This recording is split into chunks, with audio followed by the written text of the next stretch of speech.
আবারও তৃতীয় দফা বন্যার কবলে পড়েছে এই অঞ্চলের মানুষ।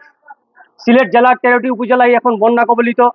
এই 13টি উপজেলার মধ্যে সীমান্তবর্তী যে 5টি উপজেলা আছে, জৈন্তাপুর, গোয়াইনঘাট, কোম্পানিগঞ্জ, কানাইঘাট এবং এই কুশিয়ারা নদীর তীরবর্তী ফেঞ্চুগঞ্জ এবং বালাগঞ্জ যে দুটি উপজেলা আছে, সেই বালাগঞ্জ এবং ফেঞ্চুগঞ্জ বাজার ফেঞ্চুগঞ্জ উপজেলা বেশিরভাগ এলাকায় কিন্তু বন্যা কবলিত।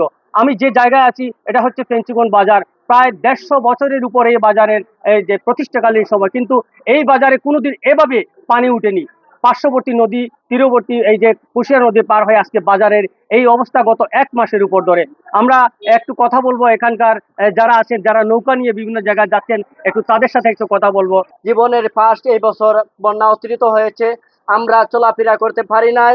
ফেন্সিগঞ্জে আসতে হলে আমরা বারকি আসা লাগে। 15 দিন হয়ে যাচ্ছে আমাদের ফেঞ্চুগঞ্জের বন্যা পরিস্থিতি অবনতি।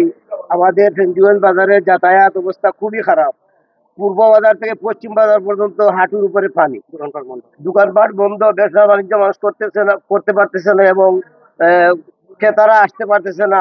নৌকা যুগে আমরা এই দোকানগুলা যাইতে হয়। এই অবস্থায় আমরা আজকে 15-16 দিন যাবত। আমাদের একটাই দাবি, এই নদী খনন আমাদের একান্ত প্রয়োজন। কুশিয়ারা নদী খনন না করা পর্যন্ত আমাদের এই বন্যা, 22-এর বন্যা, এখন 24-এর বন্যা, আমরা এখন একটা বিপর্যয়ের মধ্যে আছি।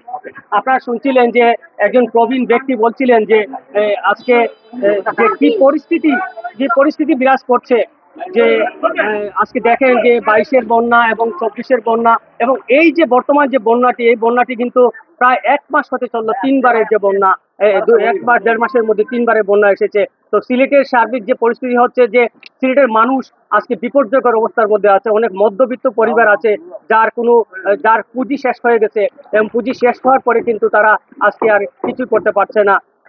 আমরা মনে করি যে সিলেটের যে 13টি উপজেলা আছে, 13টি উপজেলার মধ্যে যে সীমান্তবর্তী 5টি উপজেলা আছে, অনেকের পুকুরের মাছ ভেসে গেছে এবং বীজতলা নষ্ট হয়েছে। অনেকের দোকানপাট যেগুলো আছে সেগুলো মালামাল নষ্ট হয়েছে। তো সার্বিক যে পরিস্থিতি হচ্ছে যে গত 24 ঘন্টায় বৃষ্টিপাত কিছুটা কম হলেও সিলেটের যে সুরমা নদী, সিলেট পয়েন্টে সুরমা নদী কিছুটা পানি কমলেও কিন্তু বিপদসীমার উপরে আছে, আর বাকি সবগুলো নদীর পানি কিন্তু বিপদসীমার উপরে দিয়ে প্রবাহিত হচ্ছে। তো আমার কাছে সিলেটের ফেঞ্চুগঞ্জ উপজেলা থেকে এই ছিল সবশেষ। শাহ মুজিবুর রহমান যখন, এটিএন বাংলা, ফেঞ্চুগঞ্জ বাজার, সিলেট।